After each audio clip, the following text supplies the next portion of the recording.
The interesting question is, even if this litigation results in Galloway getting 100% victory, he's never going to get his old job back. And there are people in CanLit who will never talk to him again in their lives, because it will actually make things worse for them that he was right.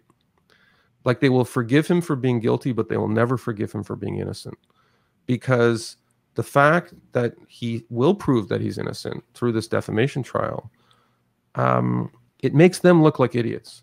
It disgraces them, and it makes them more vindicative, and they will want to double down on their disgrace of him.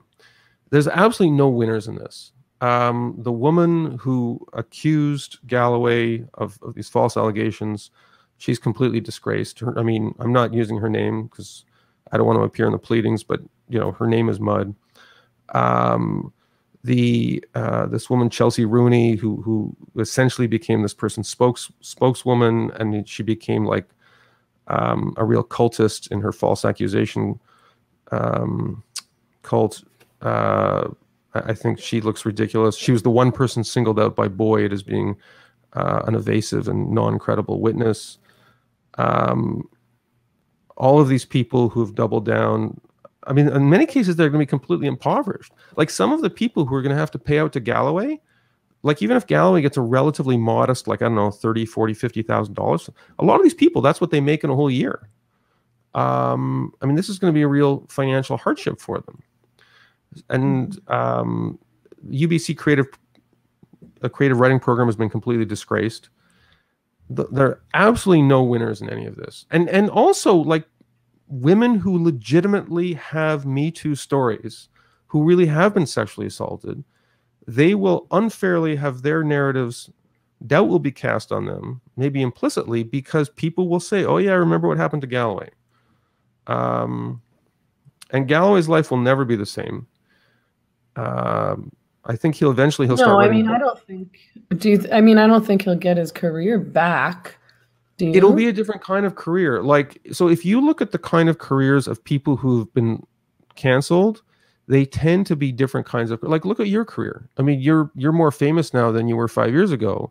I'm guessing you're probably making more money, but it's a different kind of career. You're not in the sisterhood now. Like, you've created your own sisterhood.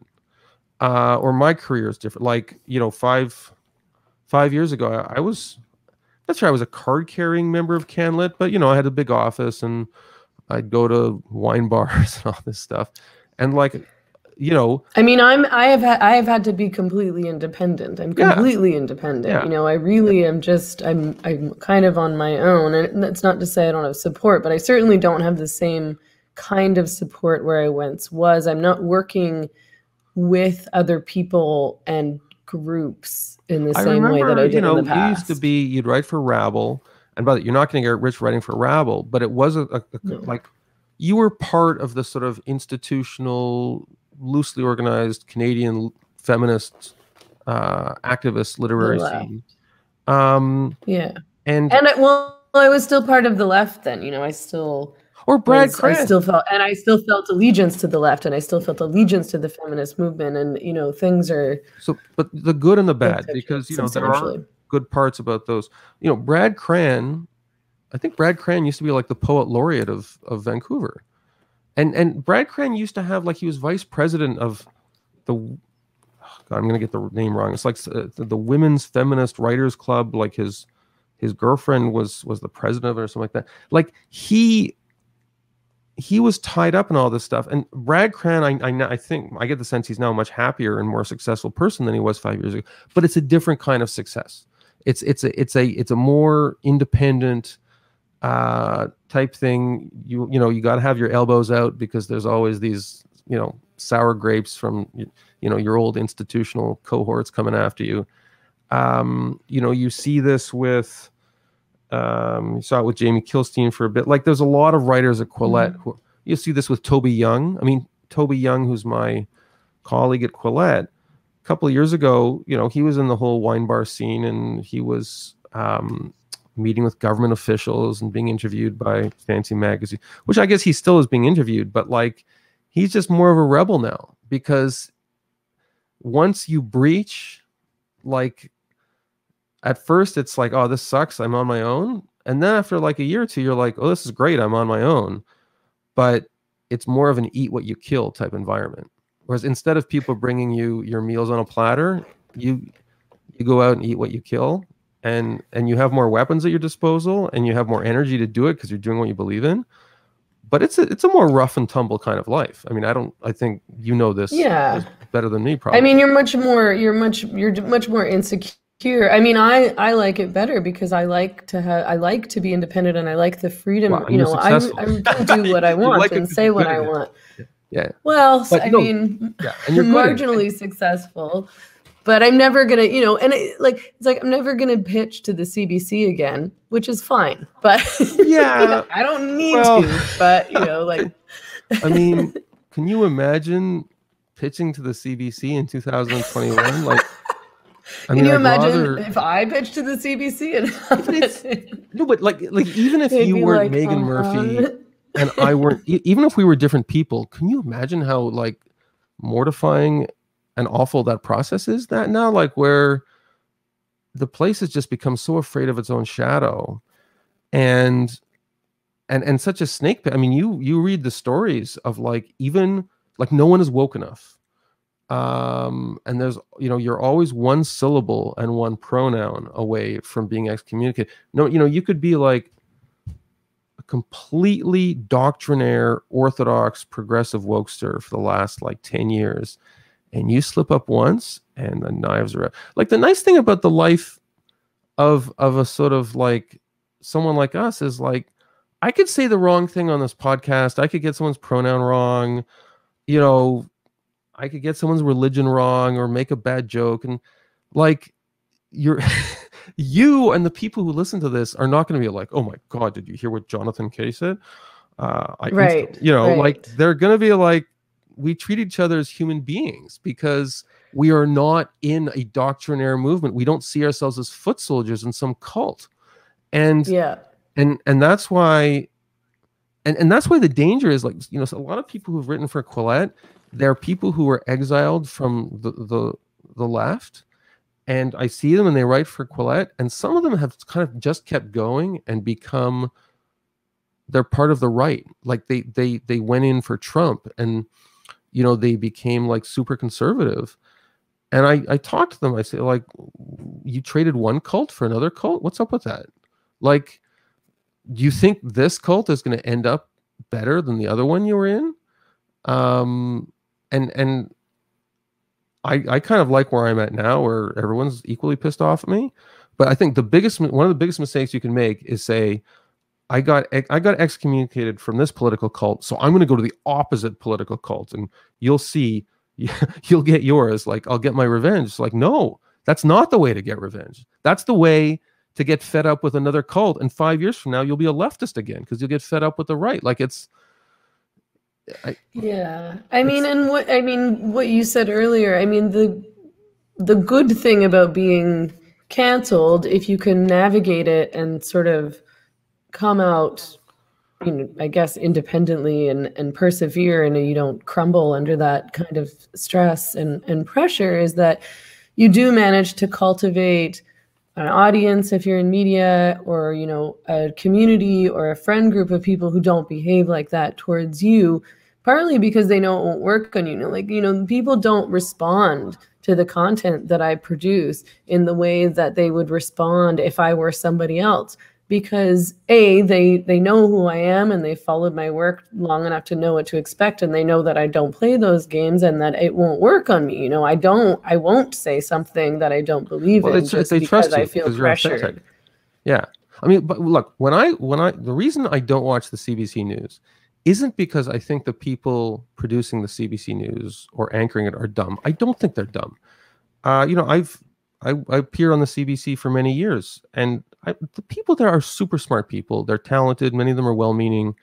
The reason I don't trust what I see on the CBC News is because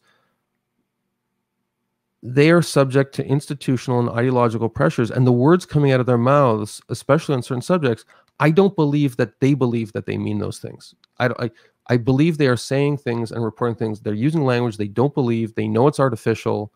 And they have to, because that kind of institutional environment is now currently in a cultural state where these people have no choice.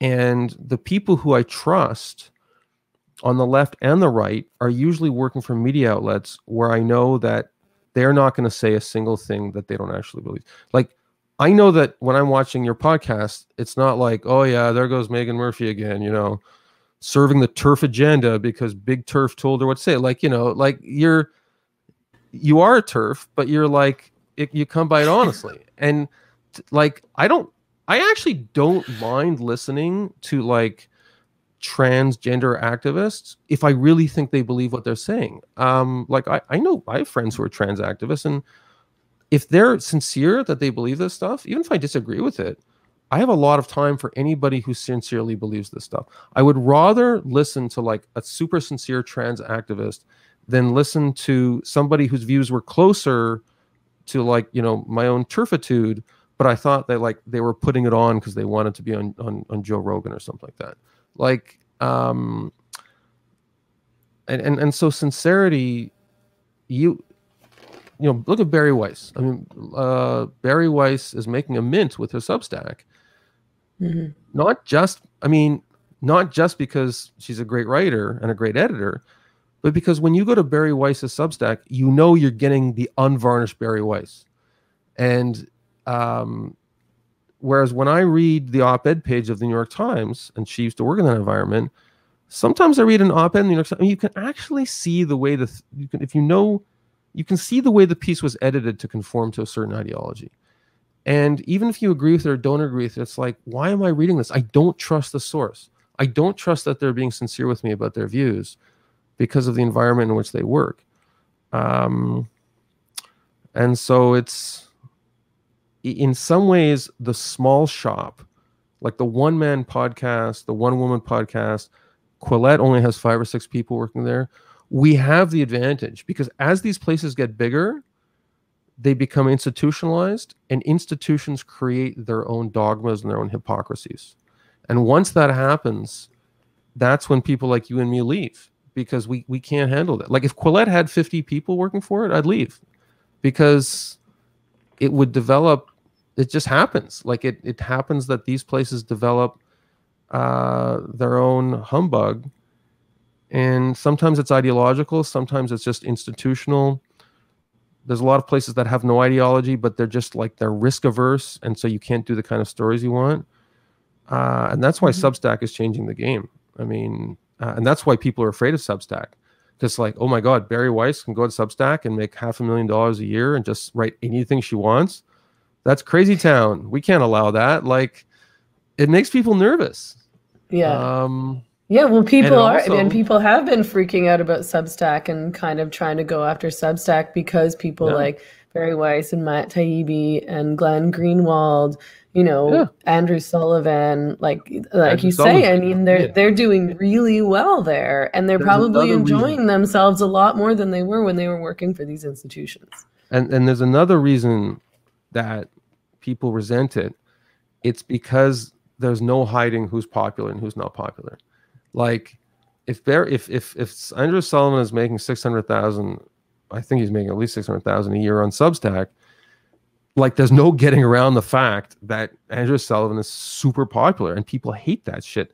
Whereas if some pronoun poet sets up a Substack, like if that pronoun poet writes for Slate, they can pretend they're actually popular and people actually give a fuck what they think. But when you go on Substack, it's like, okay, start your own Substack, see how many people subscribe, and it's like, oh shit, no one wants to hear your garbage. Well, you can't say like, oh, nobody likes Andrew Sullivan, like he's only being propped up because he's like a white man with, you know, like he's being supported by these other this like white male institution or whatever. You can't dismiss people, right? And you know, similarly, people would dismiss me. I don't know how, but they like to call these people grifters, or they're like, oh, they're only on there because it provides clickbait or something like that, and it's like, oh, I guess not, because this person went fully independent and he's more popular than ever. It's because people genuinely want to hear what he has to say. They genuinely enjoy reading his writing. Agreed. Now, I mean, let's be honest. It is possible to go independent and publish garbage and get millions of eyeballs. Like, you know, you could create your own Perez Hilton or Gawker. You know, there are examples of sites that make people rich that publish, you know, bottom feeding garbage stuff. Okay, but yeah. if you go to Barry Weiss or Andrew Sullivan, like, you're not seeing pictures of topless celebrities. Like, you're seeing densely argued arguments about the biggest issues every day. So, and it drives people crazy, because there is this, like, one of the conceits of progressive online culture is like, we're the next wave, we're what people want, you know. Yes, we all write exactly the same thing for different outlets, and we all have exactly the same opinions, because that's the opinion that, like, everyone wants to hear. But then if you break it down on the atomic level, writer by writer, and you don't hide behind institutional labels like Vox and Vice and Slate, and it's like, okay, let's look at the numbers, that scares me. And it should scare them, because the fact is, we do have an oversupply in a certain kind of journalism. And here in Canada is bad, where, I mean, Canada, you have like 30 magazines no one's heard of that are all running the same stuff. And if you took away the government subsidies and gave all of those people Substacks, they'd all have like 10 subscribers. And that, yeah, I think that scares them more than the fact that turf Nazis like us can write whatever we want on Substack. Like, it's what scares them the most isn't that we're going to be popular, as I think it's fair to say we are popular. What scares them more is that using the same media, everyone's going to realize that no one actually wants to read what they have to say. And that is scary, because they've been propped up with all kinds of institutional support and you know. Well, and they've, you know, they're comfortable sharing these sort of regurgitated, not very well thought out takes, or reporting, you know, commentary, what have you. And maybe they haven't developed the ability to think critically or actually do really good, you know, unbiased, fair reporting, or, you know, really to process things and to come out with an authentic, thoughtful, intelligent perspective. And, you know, that probably scares them too. Like, and I know how easy it is to churn out that stuff. I got to a point in my career where I felt like I was churning things out, and that's why I switched paths. Like at Rabble. It's just too easy. And I was like, no, I need to be challenging myself, and I want to be challenging myself. And I don't, to emphasize, a lot of these people, and we're talking with these people like this sort of faceless horde. A lot of these people, they're super smart people. And a lot of these people don't belong in journalism or writing. Because once you take away these institutional reward systems and the government subsidies and stuff like that, maybe, like, often in many cases they'd have flourishing careers as chefs or artists or firefighters or carpenters or I mean, there is, like, again, this is more in the spirit of sympathy. Like, there's a whole cohort of people in their 20s or 30s now who are very creative people who could have been good at many things, but, like, they've been encouraged to be writers or poets or whatever, because that's, like, seen as a real aspirational thing. But maybe it's not even something they really wanted to do. They just kind of, like, people were telling them that. And as long as the money is there, because they're getting the grants, or, you know, they have an associate prof gig in creative writing at some university, they kind of just keep trundling along. Sometimes for those people, pulling that support system away it can be the best thing that happened to them, because they realize it wasn't making them happy, because they weren't being authentic. In the short term, it's wrenching. It's hard to make changes. But if you're just spouting propaganda that you think is ideologically fashionable instead of speaking your authentic opinion, you're in the wrong field. And you're not going to be a happy person until you change. Definitely. So.